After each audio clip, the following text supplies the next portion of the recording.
welcome everyone. If you didn't hear me, you know I am. So, ladies and gentlemen, back in now May when Simon and I started talking about this evening, and we discussed the idea of who we should have with Simon to present it. And there was one name that came immediately to mind, and that was Richard Williams. And I'm delighted to say that Richard and Simon are here this evening. Now, for a moment, just indulge me. For me, music has been a massive influence on my life over the years. And throughout that time, unbeknown to Richard, he's been the barometer of my interest in music. I told him that on the way in, and he said, I hope I haven't corrupted you. I'm sure Simon will talk a lot more about his journalism, but you may not know that Richard was the very first presenter of the Old Grey Whistle Test, regular contributor to New Musical Express and Melody Maker, and that's where I first started to read and listen to what he had to say. And then he went on to join Chris Blackwell's Island Records as an A&R manager, looking after one Bob Marley. So kind of a good start. But maybe music can wait for another evening. I think we need to get him back. But tonight, Richard and Simon are going to talk about, in my mind, the best Formula One driver ever, Ayrton Senna. So please give a very warm welcome to Richard Williams and Simon Taylor.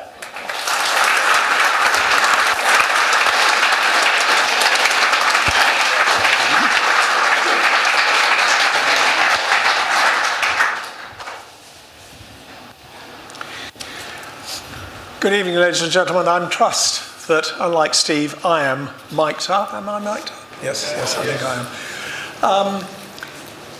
Steve has already done a little bit of introduction about the career on my right. And we're here to talk about motor racing and to talk about Ayrton Senna.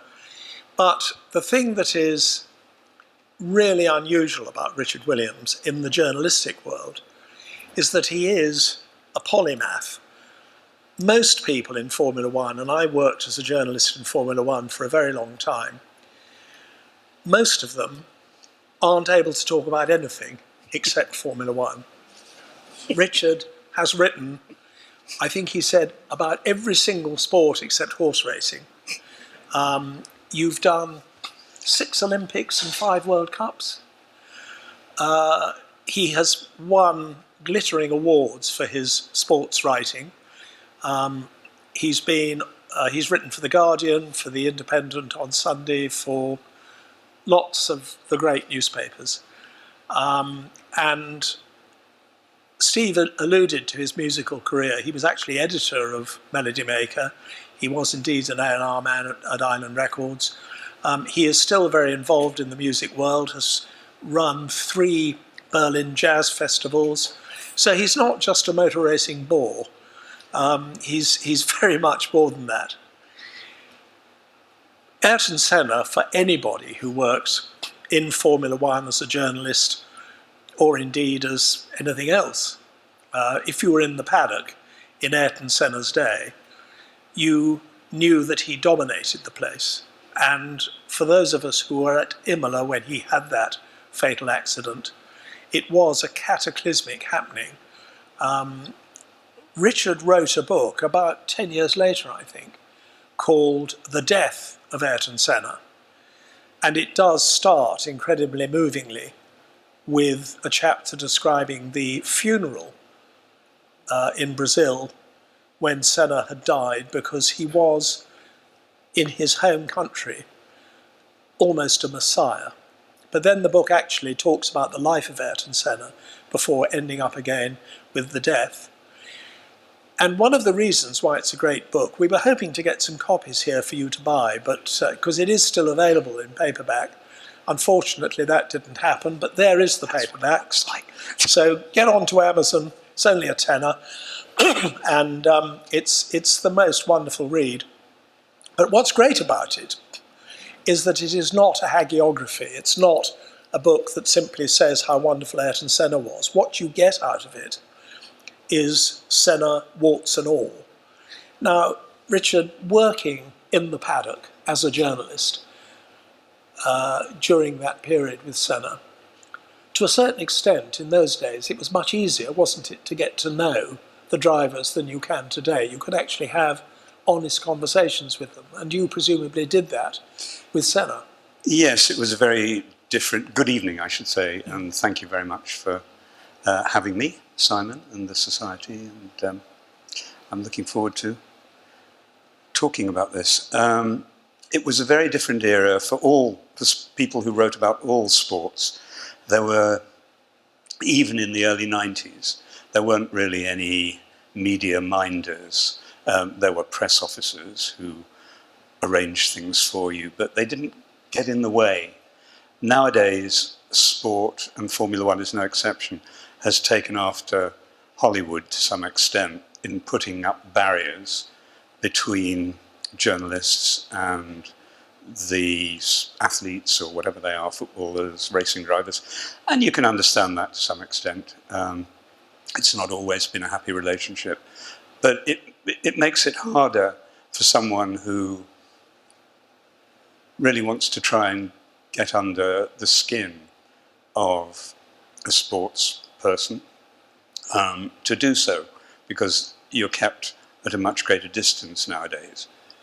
Back in Senna's day, and before then, it was very much easier to buttonhole somebody and say, can we have a chat?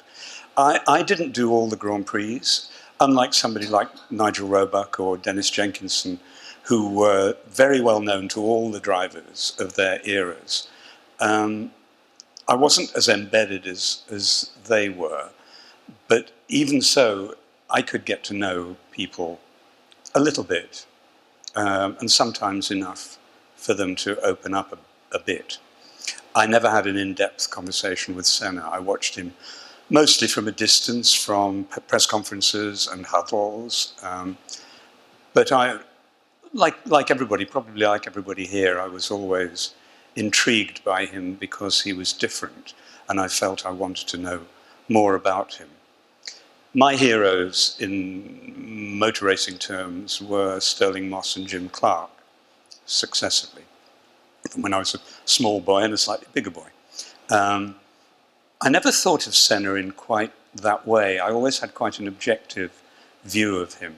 What I thought was that he had a sublime talent, no question of that, up there with the very greatest of every era, and that he was an unusually interesting man, that there seemed to be layers to his personality that other drivers, maybe they had, but they didn't show that they had.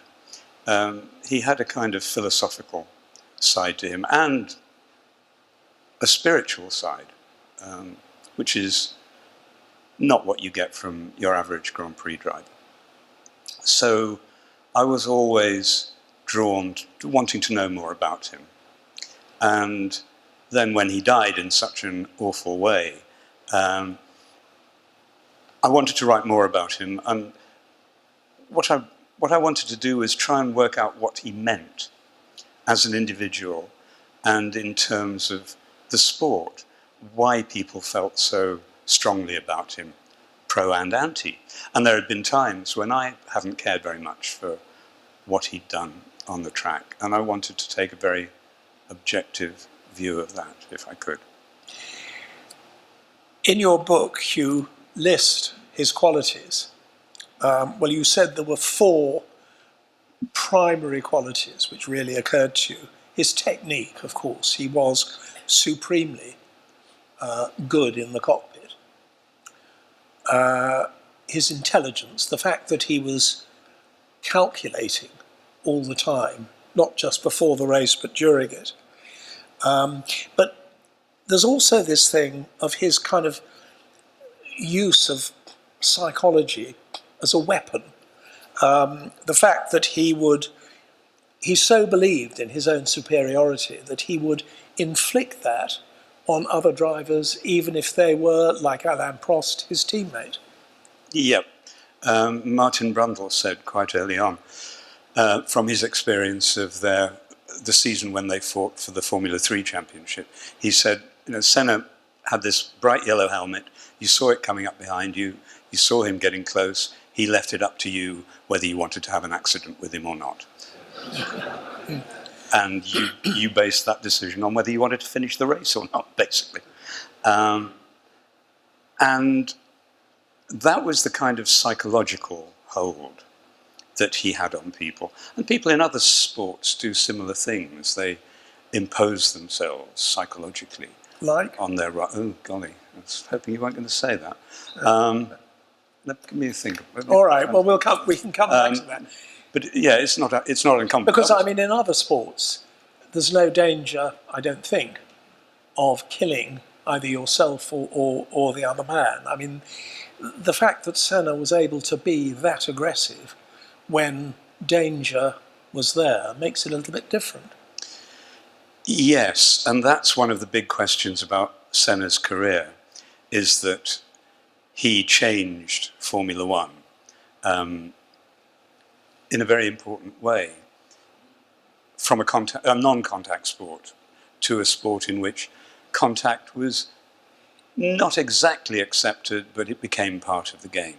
And it wasn't just a kind of playful thing. You might remember the very famous lap that Gilles Villeneuve and René Arnoux had at Dijon, I think it was, yes, wasn't it? When they went round side by side, banging wheels, trying to get the better of each other. And it was jolly, actually. That was quite jolly. It wasn't a kind of serious, duel to the death, as it were. Senna did something a bit different. In his numerous altercations with fellow drivers, there was a strong hint of danger there, and a hint that, as I said with the quote from Brundle, it was up to the other person to decide whether they wanted to ratchet up that danger that he had imposed, that sense of danger he had imposed on them. But not even, him coming up and trying an overtaking manoeuvre into a corner, because there are always two sides to that story when the arguments happen in the paddock afterwards. But what about the time when he was coming down the straight at, was it Estoril? Wheel to wheel with Prost, going down the straight at 190 miles an hour, and just almost, it seemed, for the hell of it, he just started to squeeze Prost towards the pit wall. Yes, I think that was partly to do with whether or not they had an arrangement about whether the chap who had pole position, if they were on the front row together, the pole position man, if he got away cleanly, would have precedence in the early laps, and the other one, whichever it was, wouldn't attack him. And Prost had come up behind Senna and alongside him out of the last corner, if I remember rightly, at Estoril, drawn alongside him, and Senna thought he had no right to be there because they had an agreement. So he squeezed him, as you say, at 180 miles an hour, a kind of breathtakingly dangerous thing. It's a thing that Schumacher did to Barrichello, I think, in his first year back with Mercedes. Yeah. And it's blood-curdling when you see that. There's a quote that you quote Senna in your book as saying, and there was some discussion about whether he should have behaved as he did or whether he was unreasonable to another driver, and he said, "But I am Senna." Yes, I am Senna. And I think he really believed that, and he believed that he had special powers in a racing car, and that there was a kind of entitlement to win. And he did have fantastic skill, there's no question. And he believed that it was up to a racing driver, Formula One driver, if he wanted to be world champion, to organise the odds in his favour, as racing drivers have done through the generations. That's how Fangio operated. He was a 5 times world champion with 4 different teams, and he did it by moving from one team to another and making sure that he had the right car in any given season. And Senna, when he was desperately trying to get into the Williams team at the end of '93, he was doing the same thing. He believed he was trying to manoeuvre Prost out and get himself in because he believed he had an entitlement to be there. And it was similar thing on the track. I think he thought if a chap was getting in his way, he just shouldn't be there. So he had the right to drive through him. This is all rather negative sounding in a way, and I wouldn't like it just to be about that. I think it's an important facet of his career because he brought into into Formula One, into Grand Prix racing, a kind of behaviour that we see a lot now. We saw it, Michael Schumacher copied it to some extent. Max Verstappen, when he came in, behaved in the way that a young Senna would have done, believing that he had an absolute entitlement to win, and nobody, especially not some older guy, had a right to stand in his way. Well, leaving aside then for the moment the negative, because obviously in your book there's an enormous amount of positive about Senna, you talk a lot about a particular race which, because it happened in the UK, some of the people in this room might well have been there, which was that race in the wet at Donington, which I think was one of the supreme demonstrations of how good Senna was in the wet. Just describe that race to us. Yes. Was anybody at that race? Yeah, we've got some hands going up. The European Grand Prix of 1993 at Donington. It was put into the calendar pretty late on. Tom Wheatcroft had been desperate to get Grand Prix cars back to Donington Park, where they'd raced before the war, the Mercedes and Auto Unions, and Tom Wheatcroft, who bought the circuit and renovated it, had seen those races and had a dream of doing it. So I think he slipped Bernie £5 million and got his chance, basically. And unfortunately it poured with rain, it was freezing cold. Well, it was Easter Sunday. It was not a very good, early April, not a very good time to have a Formula One race in. And Tom lost the most enormous amount of money. He did, because. But he said when he was on the podium wearing his top hat, he said it were worth every bloody quid. Yeah, it was, and he never really needed to have another one there. Just to have it once, I think, was the thing. It was a filthy day. It was the season when Prost had come back from his year's sabbatical and had joined Williams along with Damon Hill, who was there as the number 2. And Williams once again had a virtually unbeatable car. It had all the bells and whistles, and had active ride and all sorts of things, traction control. And other people had some of those, bells and whistles too, but Williams had developed it to a very, very high degree. And if I remember rightly, Prost and Hill were on the front row after qualifying. Race day was a really filthy, horrible day, heavy drizzle. I remember, I think King Hussein of Jordan and Princess Di were shown around the paddock in the morning by Jackie Stewart, who else? And they all tried to pretend, this was Monaco, Monaco in the East Midlands. But really it wasn't. But Senna was 4th on the grid, behind Prost, Damon, Schumacher. And he dropped 5th quite quickly, because if I remember rightly, Carl Wendlinger got past him after the start. But then, over the course of the remainder of that first lap, he went past all of them with a variety of staggering moves. I think he went past Wendlinger by going onto the wet bit of the track. I remember Prost was the last one he took, and you could just see Prost saw the yellow helmet probably in the gloom behind and just thought, there is no point in resisting this, we'll have to let him by. Senna handled the conditions, handled the strategy brilliantly, and came home the winner. Prost made 7 pit stops for a variety of reasons. I think once to empty the ashtray, or the sunroof had got stuck or something. But he made the press conference. I don't know if you remember that press conference. It was very memorable because Prost spent about 10 minutes explaining all the things that had gone wrong, including some of the things I just mentioned. And then Senna leaned over to was sitting next to him, leaned over to the microphone and said, would you like to swap cars with me? And the place fell apart because, of course, Senna's great desire was to get into the Williams team. And Prost had blocked him. And we were in a season where the Williams was clearly the better car. Yes. Very, very, very clearly. But, Senna had made the car do things that it shouldn't have done, as he did again during that season. And he was always wonderfully quick at Monaco. But there was that famous year. Senna didn't make many mistakes, but being on the edge as much as he was, there were occasional mistakes.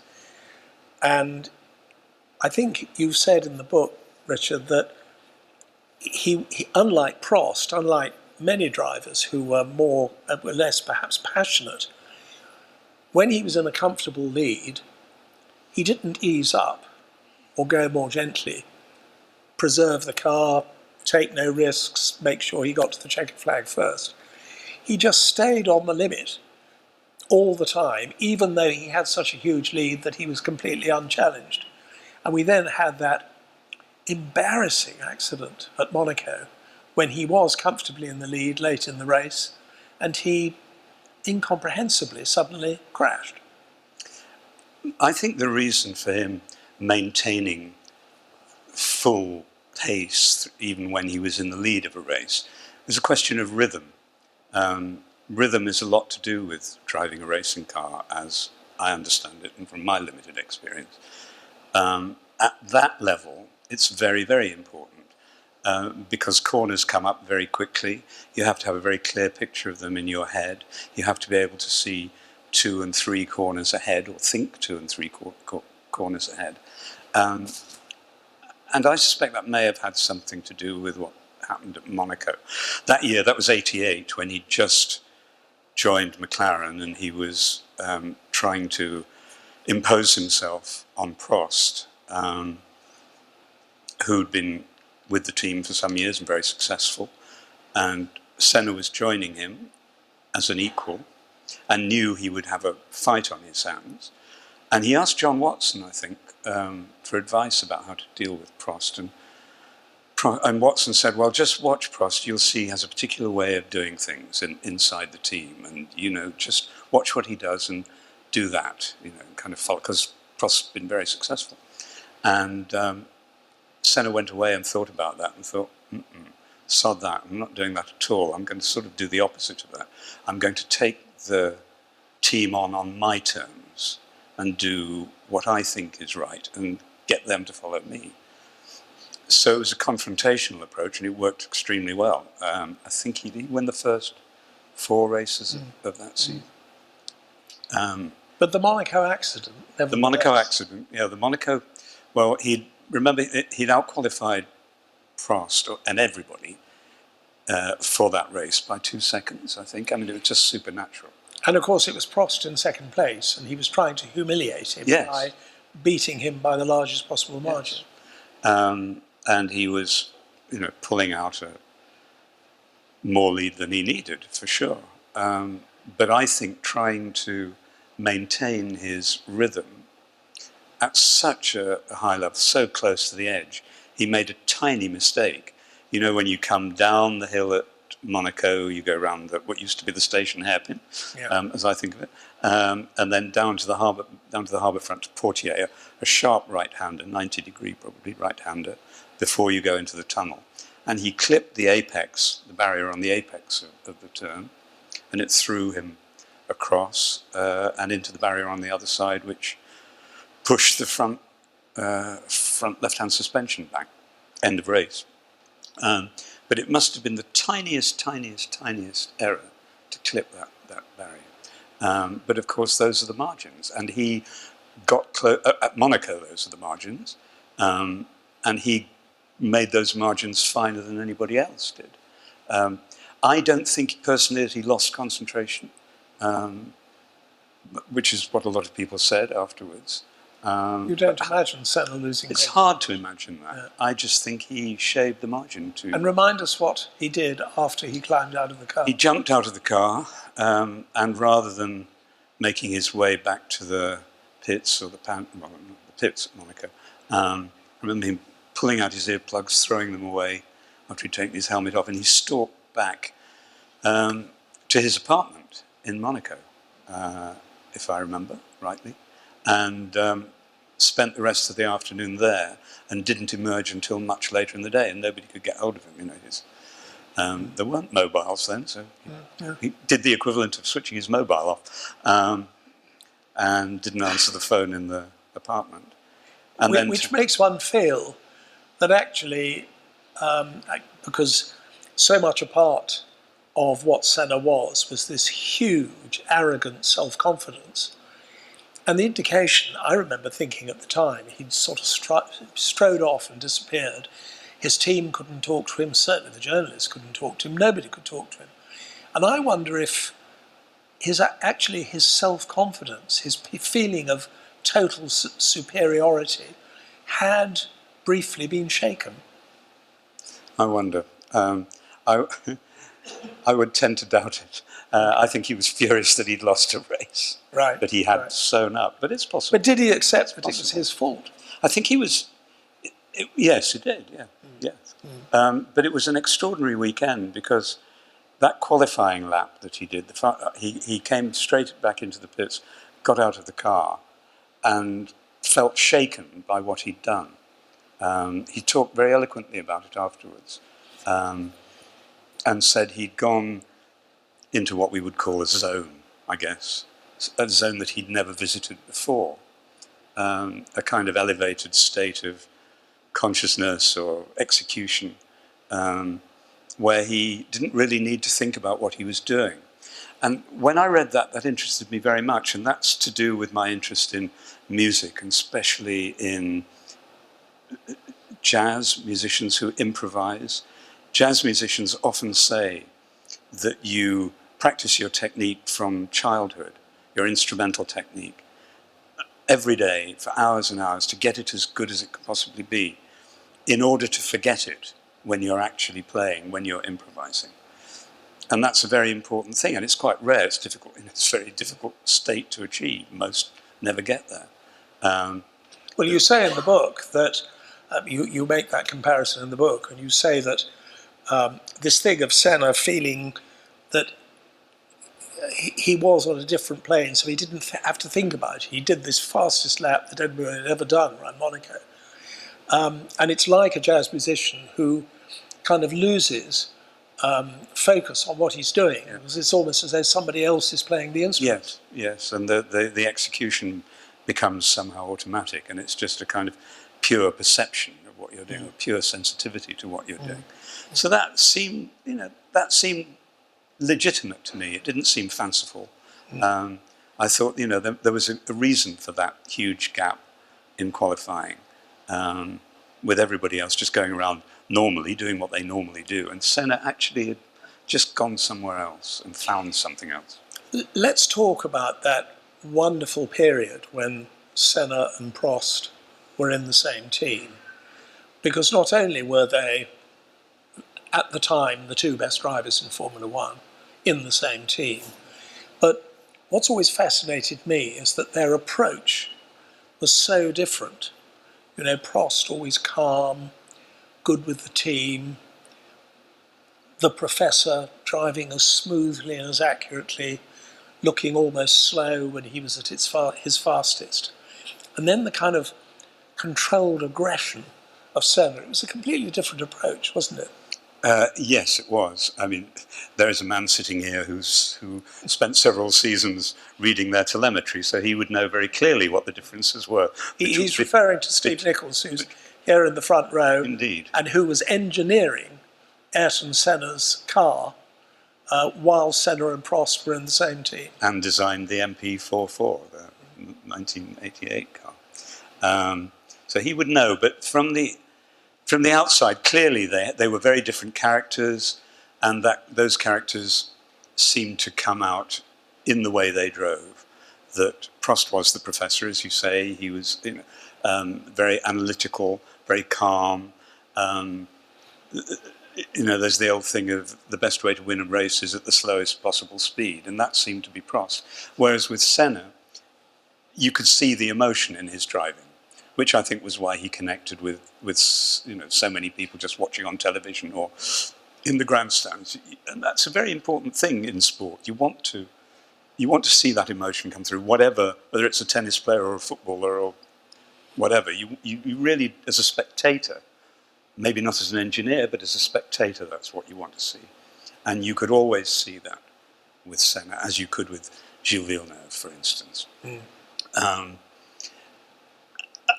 It's a bit sort of, are you Beatles or are you Stones? Prost and Senna. I personally never warmed to Senna. That's not to Prost, sorry. I never warmed to Prost because of that rather kind of dry approach he seemed to have. I liked something a little more expressive in driving. But Prost, how can one criticise Prost? 4 world championships, fantastic driver. Clearly, when Prost appeared, when he made his first appearance, he seemed to be a prodigy on the same level as Senna. And joining Lauda at McLaren. Yep.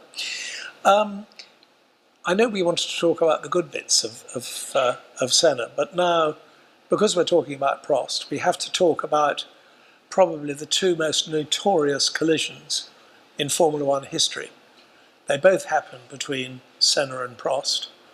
Once when Senna and Prost were in different teams, McLaren and Ferrari, but most dramatically when they were both with McLaren. Tell us about those. Well, the first time was at the end of the 89 season. Senna had won the championship in 88, their first season together, and they went into the last race at Suzuka. Either of them could win the championship. And I can't remember what lap it was. Steve, do you remember what lap it was? Yep. Towards the end, right, yeah. And they came up to the very tight little chicane, neck and neck, and it was pure headbutting, I think. And they just kind of neither of them took the chicane. They both sort of came to a rather embarrassing halt. And it was interesting. Prost worked out very quickly that this was probably going to mean that he'd won the championship. So he jumped out of the car and went away. Whereas Senna made this fantastic maneuver around the cones and the inside of the chicane and carried on. But the end result was indeed that Prost won. Well, Senna was disqualified, wasn't he? Yes, he was in the end. Effectively avoiding the chicane. Yep. And then, which seemed pretty unreasonable, actually, because he wanted to carry on racing, whereas Prost clearly didn't. Which also says something about their characters, I think. Yep. One made the better calculation than the other, actually, in the end. And then, bizarrely, it was at the same circuit, by now Prost, I guess, to escape Senna, had moved from McLaren to Ferrari. And then they collided again. Tell us about that. Well, they were, again, they were on the front row together for the start of that Japanese Grand Prix at the end of 1990.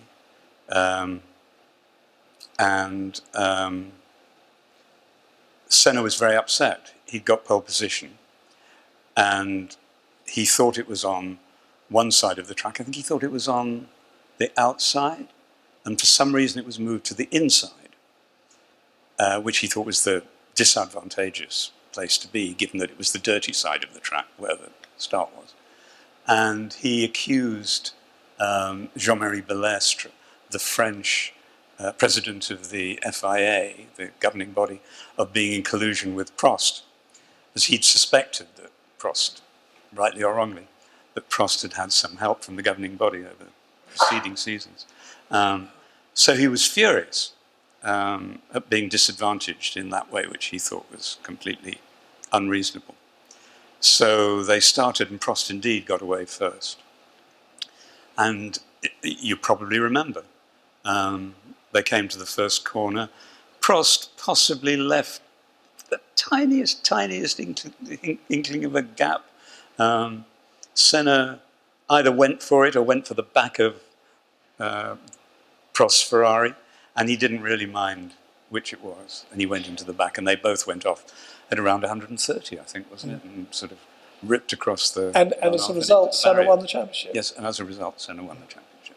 So that was his revenge, no doubt. And of course, he pretended that he hadn't meant to do it, and then a couple of years later gave an interview in which he said, I did do it. Yeah, that's right, yes. Yeah. Teammates, obviously, as is so famous, and as we've heard, Senna and Prost were not happy teammates.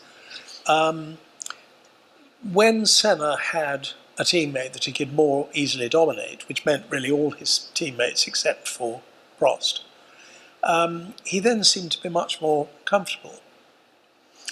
Yes, he was, at the beginning of his career, when he went from Tolman to Lotus, it looked as though his teammate was going to be Derek Warwick.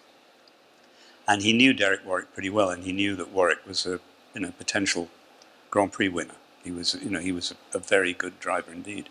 So he made sure that Warwick didn't get the seat. And actually, that was his second season. His first season with De Angelis, and when De Angelis moved to Brabham. That's right. Yeah. He was going to have a new teammate, and it was going to be Warwick, and then it wasn't because Senna objected. And I think they got Johnny Dumfries in. They did, yes. Who was a very good driver. But the Marquis of not Bute, really a potential winner. Probably not, no. Yeah. And certainly would know his place anyway.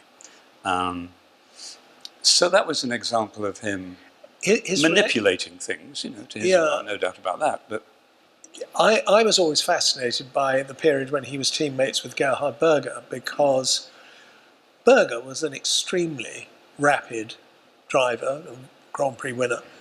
But somehow, Senna, having established that he was the team leader and the better driver, you never saw Senna making jokes. Senna never seemed to crack a smile, certainly not at the circuit.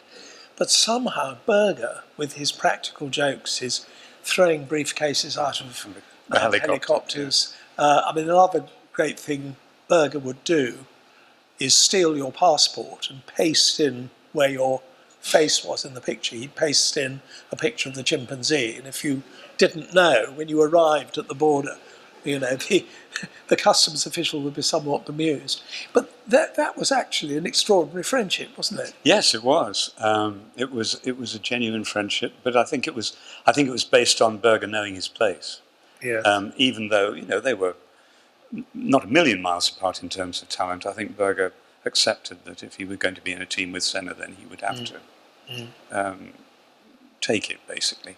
And of course, Senna repaid him by giving him a victory at the end of their season. But he did it in a slightly insulting way, didn't he? When Fangio allowed Moss, or didn't, to win the British Grand Prix in 1955 when they were together at Mercedes, Fangio never let it be known, never showed by any gesture in the race or afterwards that he'd let it happen. Moss always suspected that he had. But Fangio respected Moss, this young teammate, this young number two, to give him a victory in his home race without undermining the integrity of that victory. And what Senna did with Berger was wanting very nicely to give him a win at the end of the season. Or perhaps Ron had said to him that this should happen? I don't know. Okay, but anyway, what happened? What he did was pull over after the last corner and just sort of, make it very obvious that he slowed down and let him go by to win the race. A bit like what Ferrari got up to in later years with Schumacher and Barrichello, but that was kind of enforced. It wasn't, and it was for very different motives. Yes, quite. Yeah. I know Senna said, again, a fascinating line in your book, that he didn't, I don't know if he said this, but you have divined this, that he didn't like to make friendships within the team, but that least of all should you be friendly with your own teammate, because that might weaken your own strength of superiority. he would prefer to remain aloof than actually get too friendly, too relaxed with his teammate. I suspect that may have softened a little as he got into his 30s. Maybe it did with Berger. I think Damon Hill, who was definitely his junior, but I think found him, a pleasant teammate. I don't think, there was any difficulty there. But then, Senna would have known that he was a better driver than Damon, that there was no threat certainly at that stage, with all due respect to Damon. One of the ways in which he really was different, you tell the story of how if you were able to penetrate the first class cabin at the front of the plane, Senna would be there on a long haul flight going to a Grand Prix on the other side of the globe, and he'd have his nose deep in the Bible. He would read the Bible on a long flight. And he talked about God quite a lot. What do you make of all of that? Brazil is a very religious country. He was brought up as quite a devout Catholic, certainly a practicing Catholic. He took it seriously. He went into churches sometimes, but he always said he liked going into churches when they were empty. It's an interesting facet of his character, that he didn't want particularly to be in a church while a formal service was taking place as part of a congregation. But he liked going into a church and just sitting there and thinking, and I suppose we would say today, getting in touch with his own spirituality or whatever. He certainly believed in a God. Do you remember at the end of the Japanese Grand Prix in '88, I think? Yes. He said, it was a great victory for him. And he said he came round the last corner and was zooming up to the checkered flag, and he saw the face of God as he came out of the last corner. Well, okay. Maybe he did. I rather like the fact that he only wanted to be in a church on his own, rather than with a congregation of ordinary people, because that was part of his feeling of superiority. He thought that if he was going to talk to God, he was going to do it on his own, almost as an equal. And that God would want him to himself, yes, probably. Exactly, yes. Extraordinary. Yeah. Also, I suppose, the religious thing, if you like, added to his armour of self-belief. I mean, this huge self-belief, this feeling that he had a divine right to win every race. And in a way, he must have used that religion as a sort of tool to strengthen that. Yes. I think a lot of people, particularly in the British media, found his expression of his spiritual beliefs distasteful. We're quite a secular country, unlike Brazil. Nowadays we tend to react against that, particularly when it comes from somebody who's famous in another field. It's okay for the Archbishop of Canterbury to say that, but would you want David Beckham to say it? Possibly not. So when people do that, and particularly when they appear to be advancing it as an example of how they have some kind of superior cast of mind or a hotline to God, then I think that put a lot of people off. You always have to remember with somebody like Senna, he's expressing himself in his second language, maybe not even his second one, but not his first language. And people tend not to make allowances for that. That sometimes, he was a very eloquent man, no doubt about that. He was eloquent in English too, but sometimes nuances don't quite come through. I always used to think, when I heard him speaking in press conferences, and how eloquent and expressive he was, when he first arrived in this country to start driving in Formula Ford, he didn't speak English at all. And it was, to me, a measure of, I'm sure the reason why he learnt English so quickly and so well was all part of his determination, his focus to be the best racing driver. And English is the lingua franca of motor racing, so it was part of his job to become very clear, whether it's talking to his team or talking to the outside world. He needed to do it well, and that's what happened. I wanted to talk about one equally interesting in a very different way, another character who came up against Senna and who had his own prickly armour of self-belief and was completely impervious, but the only person I think who was completely impervious to Senna's psychological weapon, and that was Nigel Mansell. Yep. Nigel is not a man that you would ask about spiritual unless you wanted a thump. Yes, I mean, that was such a great time for a group of drivers at the top who all had completely different characters. You had Nelson Piquet from Rio, who was a certain type of Brazilian. You had Senna from Sao Paulo, who was a completely different type of Brazilian. You had Prost, again, who was different, and you had Mansell. Very, very wide spread of behaviours, I think you would say. And of course, Mansell in the Senna years, in the years that Senna came in, and it was very clear he was the anointed one. He was going to be a multiple world champion. There was never any doubt about that from the moment anybody saw him. Mansell had a very, very different path to the top. He had to fight for everything, and he had to fight scepticism inside and outside the paddock. He had to fight people who disliked him, quite frankly. One of the reasons why Williams were quite happy to see the back of him was because Patrick Head found him so impossible to deal with. Yes, yes, and would never make any bones about that. No, that's right. Ashamed about it. I mean, I'm afraid, there's quite a lot of snobbery involved in that. Nigel was a kind of horny-handed son of the West Midlands, and didn't bother sprucing up his accent or his manner in any way. But he was a fantastic driver. Of course. Anybody who thinks Nigel Mansell wasn't, worth his world championship is wrong.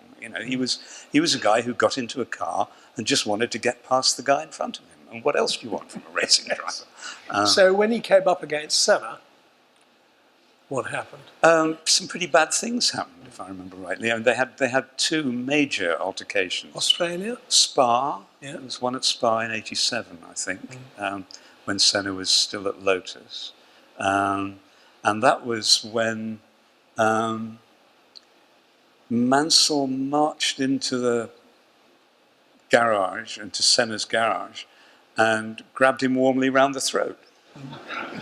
And Senna said afterwards, when a man comes to you afterwards and grabs you round the throat, he said, he hasn't come to apologise.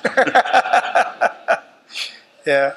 And he hadn't. And then, they had another coming together. Was that where was that? There was something in Australia, I'm sure. Yeah. And I think it was Adelaide, when Senna was... one of them brake tested the other. That's right.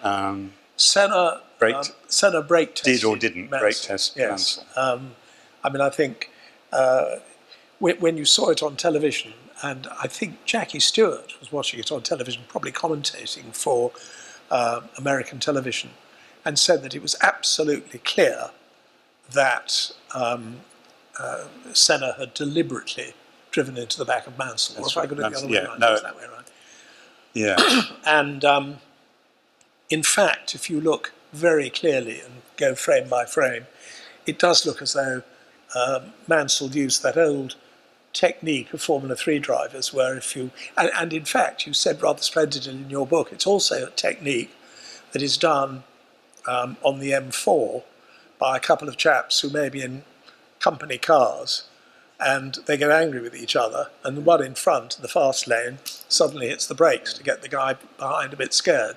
It's one thing to do it on the M4 at 80 miles an hour. It's quite something else to do it on the track. I'd rather they kept it to racetracks myself and didn't do it on the M4. Yeah. But it went back to the incident at Monaco, or the race at Monaco the preceding year, when Mansell had been when Senna won, and Mansell had been behind him, clearly quicker, for the whole of the last part of the race, and hadn't been able to get by because Senna had been very adroitly filling the track, which is possible to do at Monaco, of course. And there was a theory that Mansell might have been paying him back for that, showing him what was what. I mean, they both went off.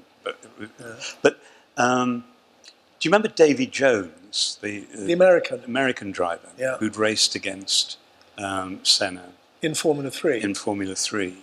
And was a thoughtful chap. And I talked to him about that incident. And he said he thought it might have been, maybe Mansell braked a little bit earlier, maybe, not trying to prove anything or do anything. But he said his impression was that, as I was saying earlier, Senna always thought 2 or 3 corners ahead. He always thought well ahead of where he was on the track. And he may have, in his head, have been on, in a sense, on autopilot in that moment. Yes. And Mansell did something, very close to him that he hadn't been expecting and couldn't do anything about it. On the other hand, I talked to 2 other guys who'd raced against Senna in Formula Ford, Dave Coyne and somebody else, can't remember the other one, and they both were absolutely convinced that Mansell had done it on purpose. Yeah. You say, a lovely point you make, identifying that in that particular period you had Senna, you had Prost, you had Piquet, and you had Mansell. And they were all quite different, and they were all, in their different ways, very interesting characters. Now, in modern Formula One, one might say superficially that there aren't any characters anymore. But presumably what's really going on is that there are still characters, because you don't get into Formula One unless you're a fairly interesting and smart cookie. But that in some way, the way Formula One is now sort of disguises all of that. The character of the man isn't able to come out anymore. No, I think, Lewis, Vettel, Leclerc, Verstappen, obviously, those in particular, they're really interesting people. Unfortunately, they've got halos, they've got helmets that don't give you a clear idea of who they are, and you can't see them anyway. The cars are extraordinary now. They're extraordinary pieces of engineering, but they're not designed to allow the spectator to see what the driver is doing in the way that you could when Fangio was in a 4-wheel drift, or even Schumacher, twitching a car around a corner. They're just such big lumps of engineering and high technology, and the driver is so hidden. It's partly because of Senna's accident, where the cockpit sides were raised, and then after Jules Bianchi's accident, the halo came in. Is it not also because you can never analyse what, in a victory, how much of it is due to the car, how much of it is due to the driver? If you're an old traditionalist like me who learnt to love motor racing in the 50s, you would say that we watched Stirling Moss in a car that was clearly inferior, overcoming that inferiority and beating potentially much quicker cars. And people who don't like modern Formula One say that now the car has too much to do with the victory and the driver doesn't have enough. So if you put Lewis Hamilton in one of the cars further down the grid, clearly he is a supremely talented driver, but he wouldn't be able to show that if he were in one of the lesser cars. Do you agree with that? To some extent, but not entirely. And I'm from the same generation as you. I like the same things. I like to see those, wonderful moments of flair and showing themselves. But I do think when Max Verstappen, that wonderful race at Interlagos a couple of years ago in the pouring rain, when he took completely different lines from everybody else, and went through the field. I mean, it was just staggering to watch. It was a display of, original thinking and inventiveness. And then when Vettel went through the field last Sunday, started 20th, finished second. Of course, there's all the complex strategy, the ridiculous tyre regulations and the ridiculous tyres that they have. I mean, how can you tell a Formula One team that they have to use two different kinds of tyre during the course of a race? That's just daft, completely stupid. So all those things militate against the expression of the driver's character, I think. But I do actually think that the characters are there. And they're sometimes easier to appreciate in retrospect, or at least when they get older or they're closer to. I think it's easier to appreciate Lewis Hamilton now for many people than it was 10 years ago. Yes, that's probably right. It's also, of course, looking back, one of the great things about a retired racing driver is that he doesn't mind telling the truth. You talk to a current racing driver in the paddock, and he's very careful about what he tells you for all sorts of reasons. But you sit down with him 20 years later, and you can really get some interesting stories which you couldn't get at the time. Well, you're the past master of doing that. Absolutely. Going back to the characters, there's another conflict which always interested me, which has to do with all sorts of things, including, not class. I agree with you that Nigel Mansell was at a time when motor racing was still kind of upper middle class. Formula One was still upper middle class, and Nigel Mansell clearly wasn't. But in Brazil, as you mentioned, people who come from Rio are completely different from people who come from Sao Paulo. And Nelson Piquet from Rio never minded what he said about people. And some of the things that Piquet said in public press conferences about Senna were absolutely hilarious. Well, they were pretty unforgivable if you were Senna, I think. I think now, 25, 30 years later, if you say somebody's gay, it probably doesn't matter so much, but I think probably 30 years ago it did. And Piquet just tried to insult him, rile him by insulting him, said that. But he said lots of things, he said Mansell couldn't drive and had a stupid, ugly wife. Yes. Mind you, a story I rather fondly remember, James Hunt, when he was a driver, but also particularly when he was a television commentator, always wore his heart on his sleeve. He hated Riccardo Patrese, and that went back to it actually went back, I think, to Ronnie Peterson's death, for which he Hunt always blamed Patrese. And so on television, he would always be embarrassingly anti-Patrese. But he had his loves and his hates. And I remember sitting in the Marlborough motorhome with James Hunt, and we were talking about things in general. And James, in an expansive mood, he said, what you've got to remember, Simon, is that it's not possible to be a Formula One world champion unless you're reasonably intelligent. And at that moment, Nelson Piquet walked past the window and he said, mind you, there are exceptions to every rule.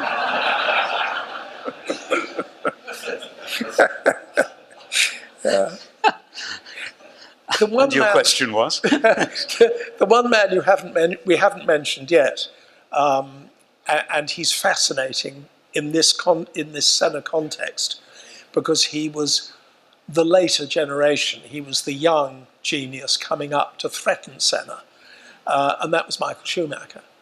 And one did get the impression, and I mean, even in that last tragic race, when Senna had just joined Williams, when it was absolutely clear that that season's Williams was a very difficult car to drive, and Schumacher, this young new man from Germany in the Benetton, was starting to, I don't know if he was starting to worry Senna, but certainly there was some pressure there, which Senna hadn't had before. And who knows whether the Imola accident... He hadn't had it from a younger man before, I think is probably the key. Yes. I think he sensed that, his generation, the guys who'd been around a year or two longer, were retiring, going away, Piquet, Mansell, Prost. But it's the first time he'd really been made to feel his age, I think, actually, that there was a new, there might be a new, younger challenger. If there hadn't been that tragic accident, it would have been absolutely fascinating to see how that played out, because, as we know, Senna was already, he had substantial business interests in Brazil. He already had an eye to how he was going to spend his life once he'd left motor racing. But I don't think he would have liked to have left motor racing having been beaten by Schumacher. He would have wanted to beat Schumacher and become world champion once more before he left. I think he might have stayed a bit longer than that. He said in a rather sentimental way that he, felt his career wouldn't be complete unless he drove for Ferrari. And if Ferrari had been able to present him with a good car after he'd won 1 or 2 titles with Williams, then, as he certainly would have done, then he might have gone on and driven for Ferrari for a year or two. I've always thought that was a distinct possibility, not just him saying something romantic. And we do know with hindsight that year the Benetton was bent. It was a cheating car. You won't get them to admit that. No, but I I think that's accepted. We do. And I wonder how, if that had emerged during the season, as I'm sure it would have done, I wonder how Senna would have dealt with that. It would have made him very, very angry. It would, but, we should go back maybe a little bit, that at the end of '93, he'd managed to get himself a seat in Williams, which is what he'd wanted for a couple of years, while Mansell and Prost were winning their titles. But unfortunately, he got into the Williams team at a time when the regulations had been changed and all the bells and whistles had to go. Active ride and traction control and automatic gear changes. All the driver aids had to be stripped out of the cars. So the cars basically needed a redesign. And the car which Adrian Newey designed for Williams for '94 was anything but perfect at the start of the season. I remember at Interlagos, the first race of the season, he was leading. Then Schumacher made a much quicker pit stop, which again might have been the result of them having removed a filter from the fuel rig in order to make their pit stops faster, which got found out halfway through the season. Senna got back into the race in second place behind Schumacher and obviously pushing. And he made a very uncharacteristic mistake on a very innocuous corner. Halfway around the lap, Interlagos spun off and was out of the race. But that was because the Williams handling at that point, the handling of that car was very unpredictable. It did bad things. And he was very shocked because he'd seen the preceding 2 seasons how beautifully behaved these super fast Williams cars had been. And to his horror, he'd got one that wasn't like that at all.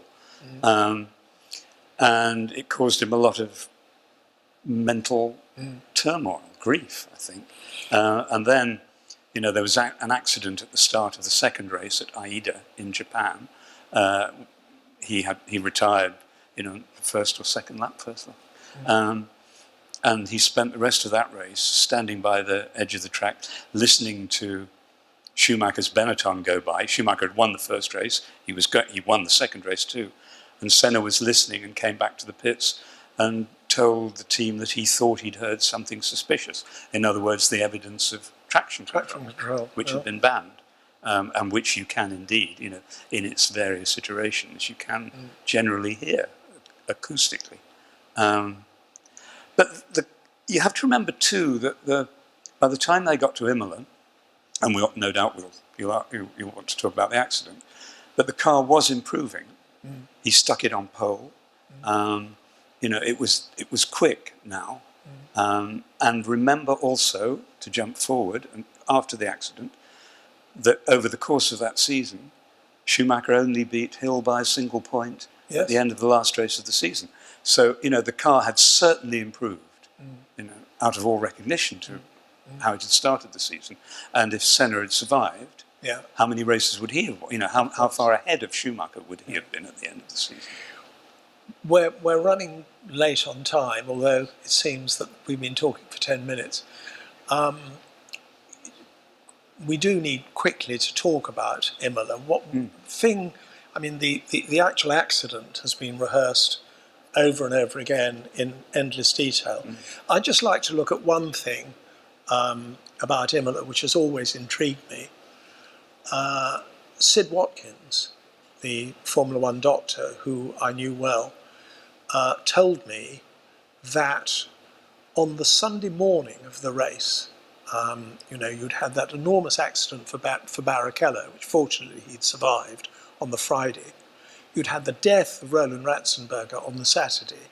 And it was a long time since anybody had died in a Formula One car. 12 years, I think. Yeah, and that really shocked Senna, and it really upset him. You tell the story that Saturday evening he phoned his girlfriend in Portugal in tears. She was staying in his villa. This is Adrienne, his last girlfriend, with whom he'd spent a year, 405 days, I think she remembered. They'd met at Interlagos the year before. And she said that he'd rung her on the night before the race in some anguish and saying that he didn't want to race. And then later, an hour or so later, maybe two, he'd rung back and said, I feel okay now, I feel better. Well, then, according to Sid Watkins, this is the story he told me, and he and Senna were very close. They had a most unusual friendship. I think because Senna had huge respect for Prof. Watkins, and Prof liked it because he was a fascinating, mysterious, intriguing character. And on the Sunday morning, Prof said that Senna came to see him and said, I don't want to do this anymore. I don't like it anymore. It's threatening me. And obviously Ratzenberger's death had something to do with that. And Sid said, for God's sake, Ayrton, if that's how you feel, you must stop now. Come to Scotland and let's go fishing. Because Senna had gone and stayed with Sid up in Scotland and they'd done some fishing. He said, give up all this motor racing now. If that's how you feel, you've got to stop and come to Scotland and we'll go fishing. And Ayrton said, I can't. Contracts, money, commitments, I can't just walk away now.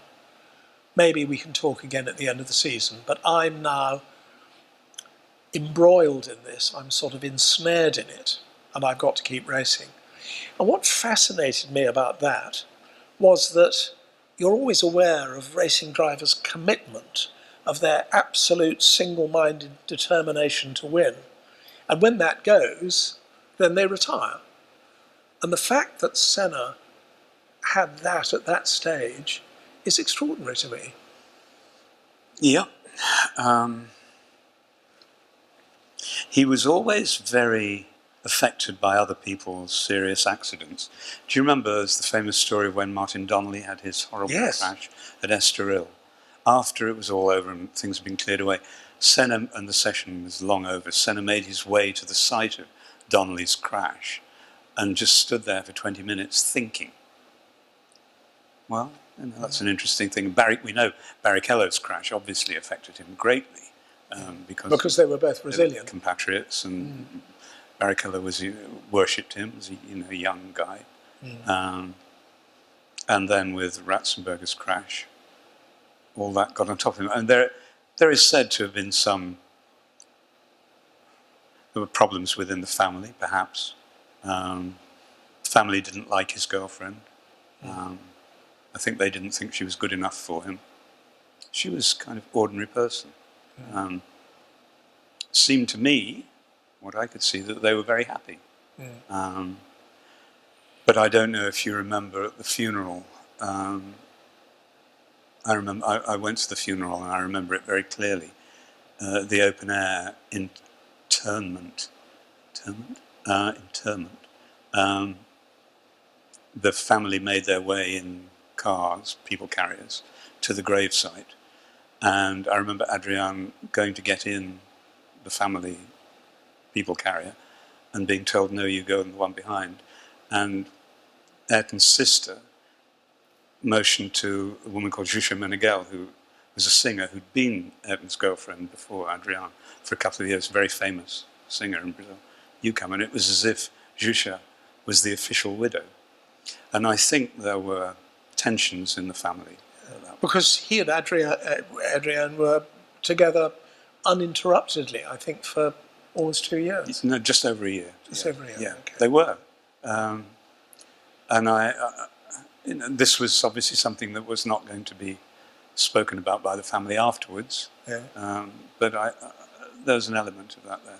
So I think perhaps there was a bit of disturbance in his life off the track as well that might have affected his... We're running short of time, and I do want to ask if there are any questions from the audience. But the final thing I must ask you is about the funeral. If you have Richard's book, The Death of Ayrton Senna, or if you're able to get hold of a copy, even if you don't read any of it except the first 20 pages, which is Richard's description. I think you were sent by The Independent on Sunday to cover the funeral. Yeah. But it is the most extraordinary, evocative description of how the whole of Brazil, a large country with a population of whatever, the whole of Brazil had been kind of galvanized by this event. And the military fly-pasts and the thousands of people weeping in the street, extraordinary. And people queuing old women and school children queuing for 7 hours to get into the building where the body was on display before the funeral. I was very lucky. My sports editor said, "Why don't you go?" That night, he rang me up the night of the accident and said, "Why don't you go to the funeral? Get on a plane to São Paulo." So I did. And I got to São Paulo on the Tuesday morning via Lisbon, half an hour ahead of the plane that brought his body back from Paris. So I was able to, I got a taxi and we joined the motorcade that followed the fire engine with the coffin on it several miles from the airport into São Paulo, to the place where the hall where the body was going to lie in state. And it was like a scene from Mad Max. There was every kind of vehicle you could possibly imagine, from mopeds with 4 people on them to giant trucks, all chasing down both carriageways of this superhighway from Guarulhos Airport into São Paulo. An extraordinary, all waving flags, and you remember that Senna used to pull out a Brazilian flag for the lap of honour after he'd won a race. Well, he would have it in the cockpit in case he won, because he was sure he was going to. They all did, and that was it was a Senna thing, for them all to do that. It was a salute to him. And there were just tens of thousands. Every bridge, every parapet, every roadside was packed with people, posters or sort of banners. It was amazing. I've been to 2 great funerals in my life, Bob Marley's and Ayrton Senna's, and they both had the same effect. Jamaica is a much smaller place than Brazil, but it brought the place out. Everybody came out, just as they did in São Paulo. And because those 2 people were the embodiment of the country and the better Bob Marley was Jamaica. He was Jamaica. He put Jamaica on the map. And it was interesting that Senna appeared at a time when the Brazilian football team was not doing very well. He pulled the flag out for the first time, I think, after Brazil had got knocked out of the 86 World Cup. He was, at that point, he was the standard bearer for Brazil in the public, in their own minds. Extraordinary. What a man. We've outstayed our welcome a little bit. I'm going to get ticked off by Steve Clark. No, you won't at all. Ladies and gentlemen, Richard Williams and Simon Taylor. Fascinating.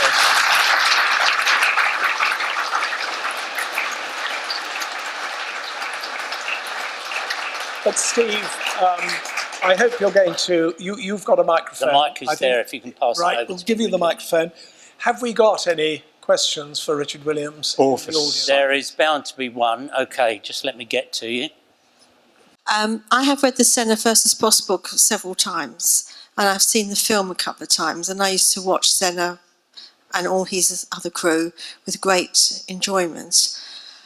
I noticed in the book, and also in Senna's driving, a couple of years before he died, there seemed to be a mellowing in his driving. I've also read Jackie Stewart's autobiography when he was talking about the work for driver safety. And in this Senna First Possible, just before Schumacher came on the scene, he seemed to be mellowing that something had to be done about driver safety on the circuits at that time. Although at that point we hadn't had any deaths for 10 years, 8 years at that time. I was wondering, is the mellowing something that you noticed? There was a change a little bit as he matured. And in the book, Prof. Watkins actually said, while the race was on, that Senna was heading for a big accident. I read that in the book. It's the only place I've ever read it, so I assume it was in that book. So I was wondering whether there was a change coming through and he was starting to mellow with regarding to driver safety in circuits and how the FIA and the whole media thing was affecting how the Formula One was organised. What do you feel, Richard? And could that have actually helped him not to have had the accident? Yeah. I think he was certainly becoming more aware of safety. There was talk of reviving the Grand Prix Drivers Association, wasn't there, which had a primary purpose, not like the usual trade union of negotiating drivers' salaries, but of making sure that the cars and the tracks were safer. And really, nobody bothered about the GPDA for years. I mean, it had sort of fallen into disuse. But I think he was in the forefront of reviving it with the thought of making things safer. Intimations of his own mortality, perhaps. Yeah. Maybe. Another question, maybe, ladies and gentlemen. I'll just sit down. Anybody been a passenger when he was driving? Anybody here? There's a few people here who was a mechanic and things like that. I believe he used to be quite ruthless with the cars he was given. Used to kill them quite often. They're motor cars, ordinary motor cars. I once did a lap of Brands Hatch in the passenger seat of a Ford Transit with James Hunt driving, sideways all the way around in a Transit, but not Senna, no, sorry. Steve, you never... Pleasure of that, OK.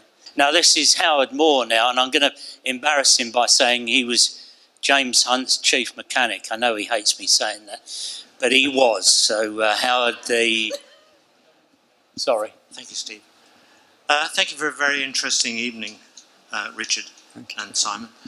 I don't wish to appear morbid, but I'm sure people here wonder about the technicalities of the accident.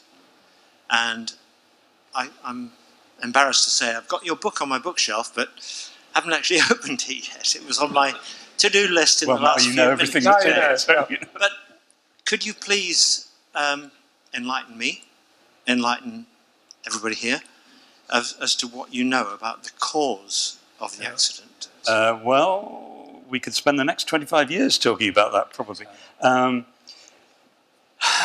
You know that when the race started, the first start, there was an accident on the start line between J.J. Leto and Pedro Lamy. And it left quite a lot of debris on the track, and a few people in the crowd were injured, actually. But the rest of the field had gone screaming round on lap one. People cleared up the debris. The safety car came out. And the safety car was quite a new thing in Formula One then. And they hadn't really worked out the implications of having a safety car, as it was an Opel Kadett, I think.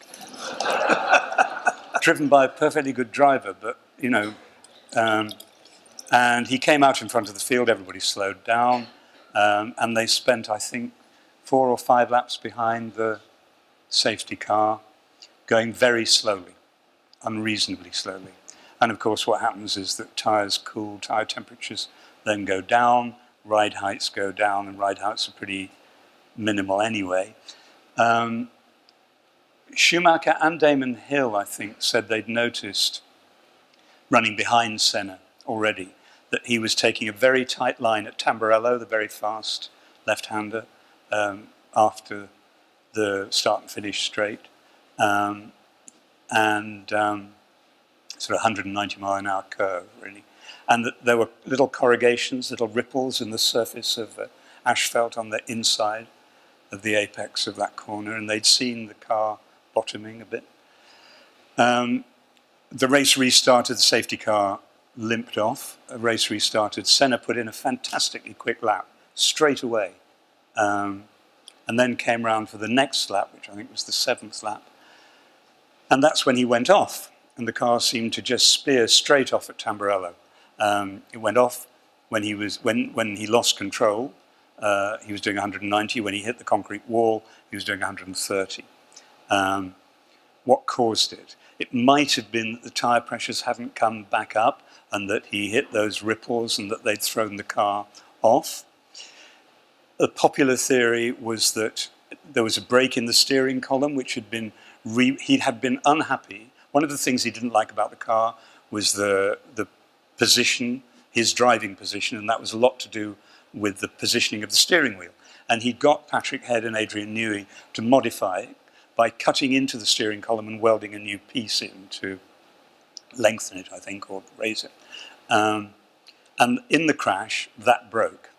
Now the question is, did that break and cause the crash, or did it break as a result of the impact with the wall? There was the film, there was in-car footage from, behind his head, which gives a very clear view, actually, of what he's doing with the wheel, the steering wheel. And it stops 1.4 seconds before he hits the wall. There's a theory, my theory, that piece of film belonged to Bernie Ecclestone because all the film did, that Bernie got his director to, he didn't want people to see the impact. Well, question of taste. So that 1.4 seconds disappeared. Bernie said that the director cut away from it at that moment. It's possible. But what you see is Senna not making very much in the way of steering adjustments at that moment. You don't see him. If the steering, I would imagine, I've been very lucky, I've never had a steering column break, but I would imagine if it broke, you'd go like that, wouldn't you? You'd think, there's no resistance there to anything anymore. I had a little private theory that the power steering may have failed, and if it had failed, it had power steering. Both Williams cars had power steering. And interestingly, significantly perhaps, they disabled it for the restart of the race on Damon Hill's car. That may have been just precautionary, probably was. But if the power steering had failed, it might have failed progressively, so he wouldn't have felt a sudden catastrophic change in the sensation of the wheel. All these things were discussed and analysed minutely during the inquest in Italy, and then again when it came up before the Court of Appeal. No definitive verdict was ever reached. Of course, we know what killed him, that the wheel came back, hit him on the head, 2 pieces of the suspension penetrated his helmet. The fact that, the tire pressure theory, the low tire pressure theory, has been much favoured, but you mentioned very significantly that the previous lap that Senna did was tremendously quick. Yep. And if he had had soft tyres, then he surely wouldn't have been able to achieve that time. No. Some good judges, Damon, I think he made a mistake. It's possible. It's possibly, quite possible. 190 miles an hour, quite possibly made it. He was Senna, but he was still, human being and a racing driver. I tend to agree with you. I don't think it was the tyre pressures, but we will never know. No, we won't. One more question, ladies and gentlemen, maybe. You obviously we're here for 25th anniversary since his death, and you talked upon the fact that some of the moves he's done of his career, and I know the famous Jackie Stewart interview where he said that he counted the many times that he'd been involved in accidents, more times that he'd been in his era. No one calculated that many in his lifetime, when he was driving. But if you take the consideration now where the incidents in the Senna, Mansell, Prost era were great, whether you take them out, were good. It was good driving. If you look at today with the stewards, for instance, the incident with Verstappen in Austria, how that took several hours after the race when we knew nothing had happened. How do you think the fact that in that Senna, Mansell, Prost, it was good racing, now we can't see that as racing at all now? Nobody can sort of race. Where are you on that sort of situation where, do you agree with that sort of stewarding thing, or is it good to have that safety thing now? I think the problem is, as much as anything, it's the circuits.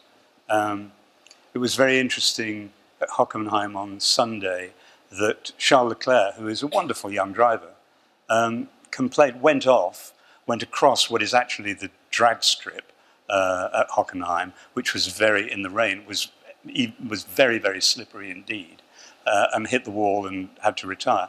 And he said afterwards they'd no business having a bit of slippery tarmac next to the track. Well, excuse me, you're supposed to drive on the track. In the old days, if you'd done that, you'd have hit a tree or a pillar box or somebody's house, or you'd have gone into a ditch.